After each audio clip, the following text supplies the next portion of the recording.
Assalamualaikum dan salam sejahtera kepada anda semua peminat setia Aspirasi Kaprik. Sudah semestinya anda bersama dengan saya, Nasha Izira, sebagai pengacara anda.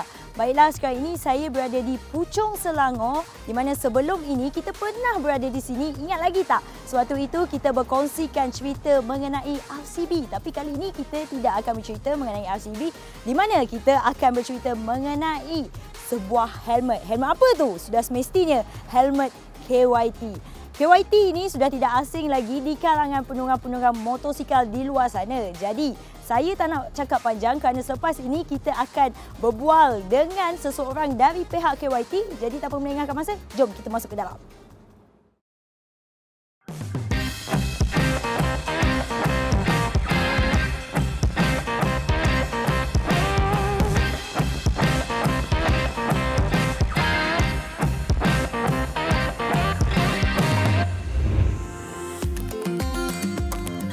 Assalamualaikum Cik Zaimi. Salam, selamat datang. Terima kasih. Boleh masuk? Kita boleh tengok di dalam Boleh.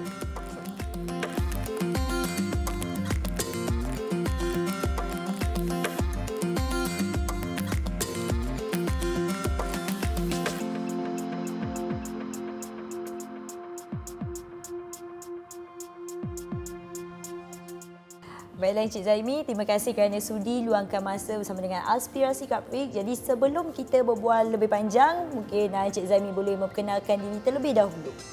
Okay, hai, Assalamualaikum dan salam sejahtera. Nama saya Zaimi Zakaria. Saya eksekutif pemasaran untuk MKM Motor Parts. Tanggungjawab saya untuk pemasaran KYT helmets di Malaysia. Jadi sudah berapa lama Encik Zaimi bekerja dengan pihak KYT? Saya bekerja di bawah KYT hampir 4 tahun. Sebelum ni saya sebagai designer, sekarang saya sudah naik ke eksekutif pemasaran lah. Baiklah Encik Zaimi, kita sedia maklum bahawa helmet KYT sering digunakan oleh pelumba-pelumba di dalam perlumbaan dan juga pengguna-pengguna motosikal di luar sana. Jadi Encik Zaimi boleh kongsikan tentang sejarah KYT, bagaimana ia bermula dan pada tahun bilakah ianya bermula? Okay. Kepada yang tidak tahu, KYT helmets ini berasal dari Indonesia. Kilangnya berada di Jakarta. Kilangnya bernama PT Tarakasuma Indah. Okey, pengasas dia adalah Edi Tejakusuma. Kilang itu bermula daripada tahun 1980 menghasilkan PT Tara Group untuk menghasilkan produk yang berkualiti dan dikenali seluruh dunia. Okey Nasha, mesti ramai yang tertanya-tanyakan apa itu maksud KYT. So, maksud KYT itu adalah diambil daripada kota di Jepun yang bernama Kyoto. So, sebab pada masa dahulu foundernya sering pergi ke Jepun dan dia meminati nama kota tersebut iaitu Kyoto tu. Selepas dia pulang ke Indonesia, dia ingin mendaftarkan nama Kyoto tu, tetapi nama tu terlalu panjang, so dia singkatkan kepada KYT. So dia gunakan nama tersebutlah untuk nama helmet, brand helmet dia. Okey, baiklah Encik Zaimi. Jadi apa pencapaian terbaik KYT setakat ini? Okey, pencapaian terbaik bagi helmet KYT adalah KYT telah menembusi ke MotoGP seawal tahun 2014 yang diberikan kepada pelumba yang bernama Ioni. Baiklah Encik Zaimi, seterusnya sejak bilakah pihak KYT terlibat dengan kejuaraan Malaysian Cup Prix dan juga kejuaraan Asia Racing?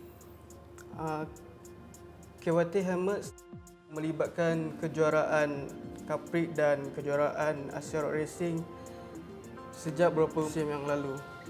Dan KYT Helmet juga menyediakan mobile service di setiap litar Cup Prix di Malaysia untuk memberikan servis kepada pelumba-pelumba di Malaysia yang memakai helmet KYT secara percuma. Selain menaja pelumba itu sendiri, KYT Helmet juga menaja kejuaraan Cup Prix dan juga kejuaraan Asia Road Racing. Okey, baiklah Encik Zaimi. Jadi bagaimana impak kerjasama pihak KYT dengan kejuaraan Malaysian Cup Rig, kejuaraan Asia Racing dan juga kejuaraan dunia? Okay, impak yang terbesar kepada KYT Helmets adalah KYT Helmet lebih dikenali oleh masyarakat dan pengguna dan meyakinkan pengguna bahawa helmet KYT ni adalah satu helmet yang berkualiti lah. Okey, baiklah Encik Zaimi. Jadi kita akan sambung selepas ini berbual secara mendalam lagi tentang helmet KYT. Jadi kita akan berehat seketika dan kembali semula selepas ini.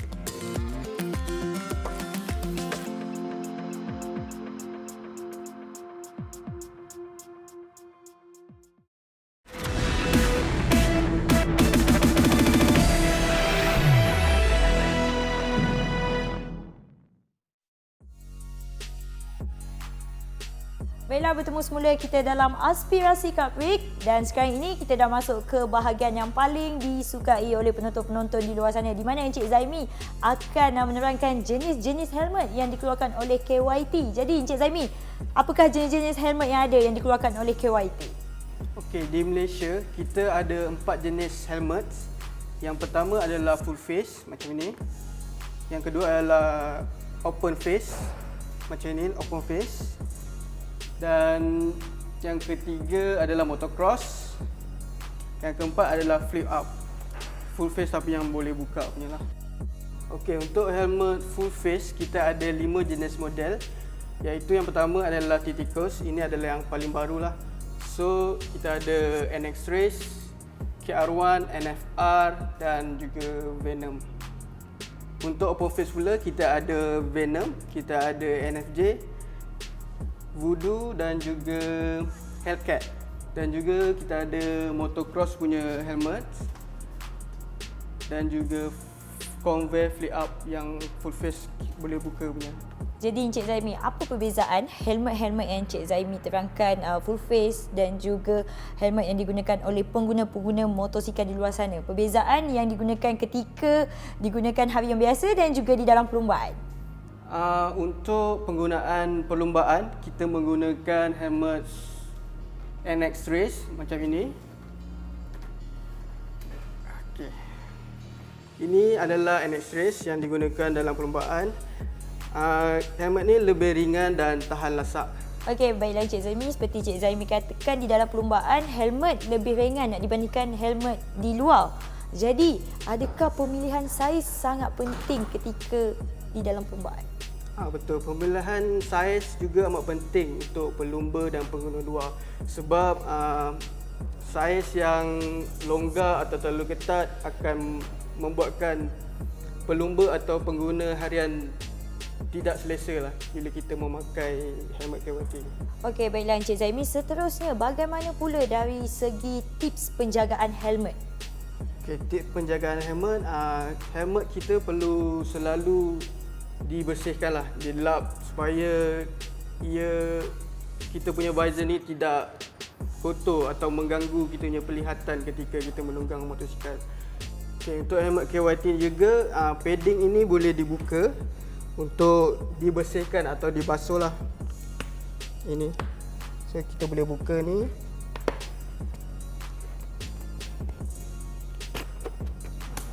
So ini kita boleh basuh lah untuk lebih bersih, untuk lebih keselesaan untuk pengguna lah. Jadi seterusnya, adakah sama juga seperti helmet-helmet yang lain dari segi penjagaan dia? Sama, semua helmet kita boleh buka dia punya padding lah untuk kita cuci dan bersihkan. Okey, soalan terakhir Encik Zaimi. Bagaimana pula dari segi aspek keselamatan helmet KYT? Okey, dari segi aspek keselamatan, pengguna haruslah memakai helmet walaupun pergerakan kita dekat ataupun jauh.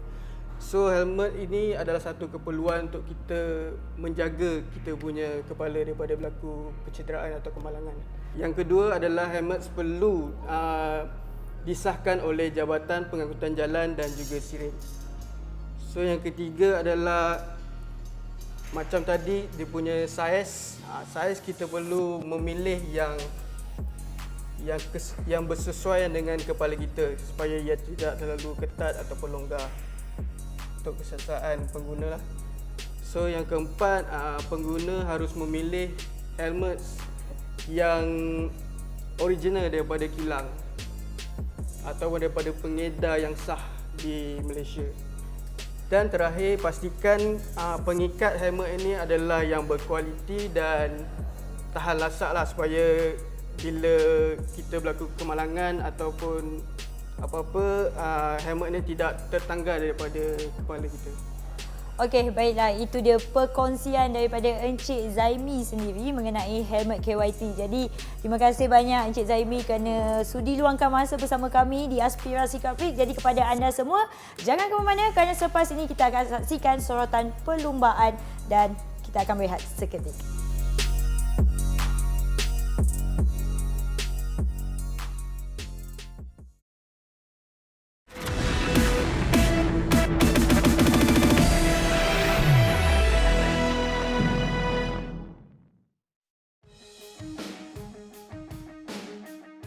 Azroy kembali berada di petak utama. Dia adalah pelumba yang mendahului senarai pelumba sekarang dengan mengumpul 81 mata, dengan Helmi Azman di tempat yang kedua 66 mata, diikuti Aiman Tahirudin dengan 45 mata tempat yang ketiga, dan 4 perlumbaan untuk minggu ini bagi menentukan kejuaraan 2020.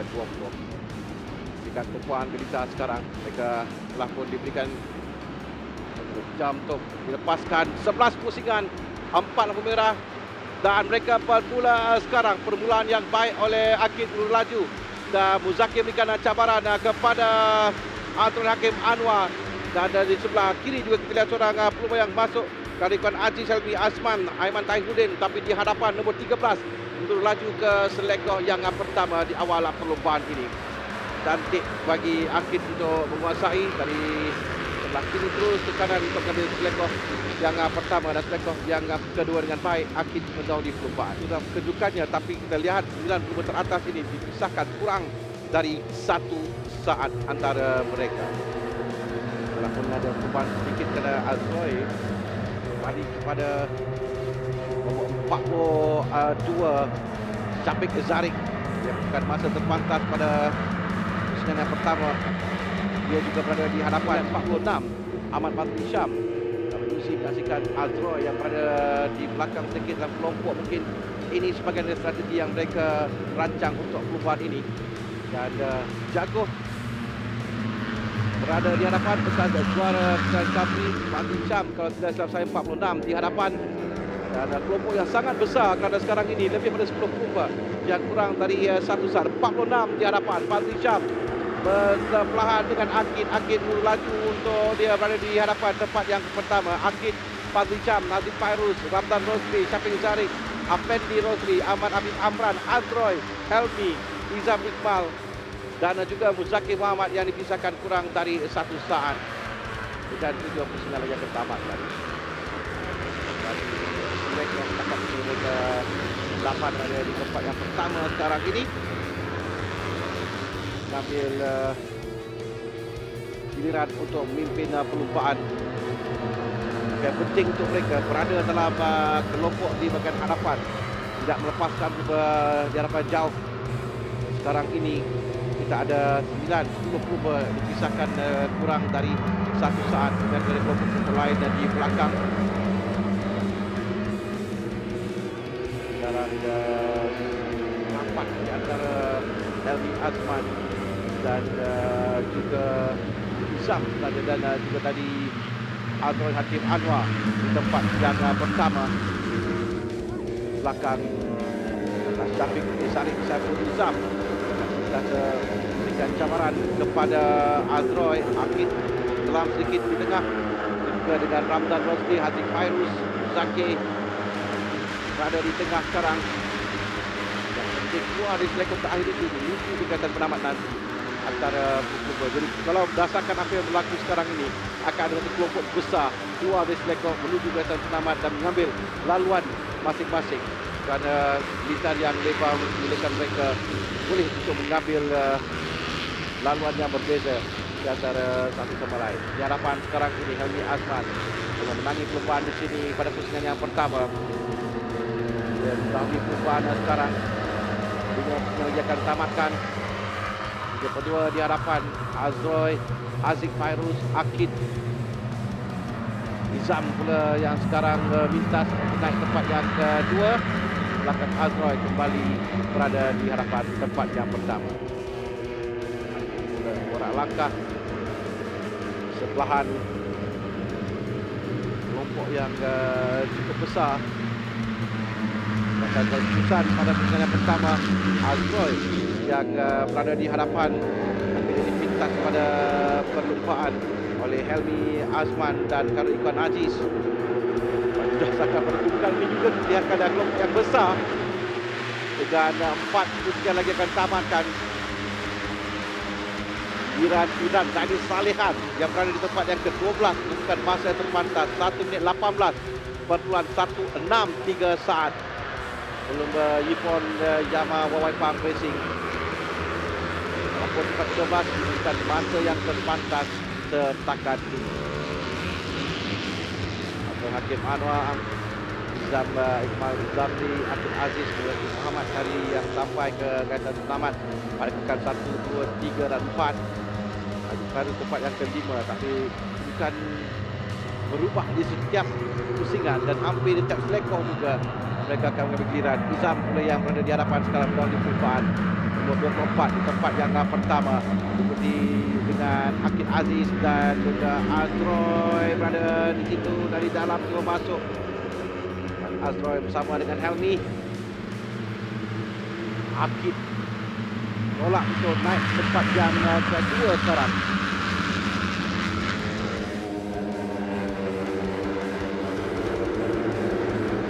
Rekor yang akan jadi penentu nanti pada pusingan yang akhir. Lap yang terakhir nanti tak buat masa ini kita berikan tumpuan terlebih dahulu dengan 3 pusingan yang tamatkan masih di hadapan. Inilah kelompok yang akan menentukan pemenang. Kelompok yang sangat besar, tapi 9-10 pelumba di hadapan yang dikurang tadi 1 saat dan bersilih ganti kedudukan Helmi Azman pula sekarang ini ambil giliran untuk berada di tempat yang pertama. Aziz Fairuz tempat yang kedua. Azroy sebelahan untuk cuba merampas di tempat yang pertama sekarang, tapi Helmi masih lagi mempertahankan kedudukan di hadapan dengan Haziq tempat yang kedua. Azroy, Fazli Syam juga di sana. Ahmad Fazli Syam di tempat yang keempat. 3 pelumba pasukan 1SOX di belakangnya.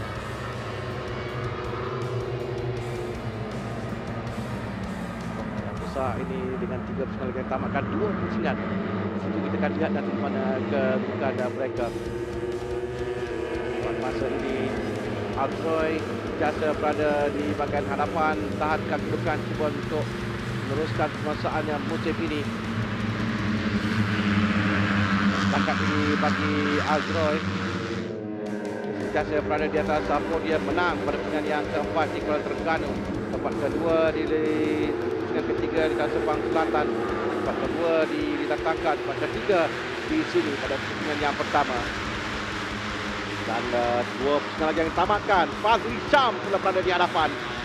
Ahmad Fazli Syam di tempat yang pertama. Azroy tempat yang kedua. Ramdan Rosli telah pun sampai di bahagian hadapan. Ini kelompok yang cukup besar dan sekarang ini kita lihat Zaki Muhammad turun tempat yang ke-8. Tapi Izari tempat yang ke-9. Afendi Rosli tempat yang ke-10. Afif di tempat yang ke-11. Dan di antara Afif sampailah di atas kurang dari 1 saat antara mereka. Dan saya rasa lebih daripada 10 pelumba, 12, 13, 16 pelumba yang berada di kelompok hadapan ini. 17 pelumba yang berada di hadapan. Dan sekarang pada tinggal lagi 1,5 pusingan untuk tamatkan 2 pelumba yang di hadapan ada Helmi Azman dan Azman Hakim Anwar. Diikuti dengan Fazli Syam dan Ramdan Rosli yang mengikuti rapat. Ini adalah prelude kepada pusingan akhir nanti di selekong akhir yang kita akan saksikan sekarang ini. Berikan tumpuan anda ke Lita untuk menantikan siapa yang akan memenangi perlumbaan ini, kerana buat masa ini memang dia tidak boleh untuk mengagak kerana kedudukan yang sekarang silih berganti. Tapi ini adalah pusingan yang terakhir, ini adalah lap yang terakhir untuk mereka. Peluang terakhir bagi kesemua perlu menoleh ke belakang sedikit Sampai ke Zarik menoleh di mana melihat mungkin mencari di mana Azroy dan Helmi. Azroy dan Helmi di kiri dan kanannya sekarang ini. Helmi berada di hadapan, diikuti dengan Azroy.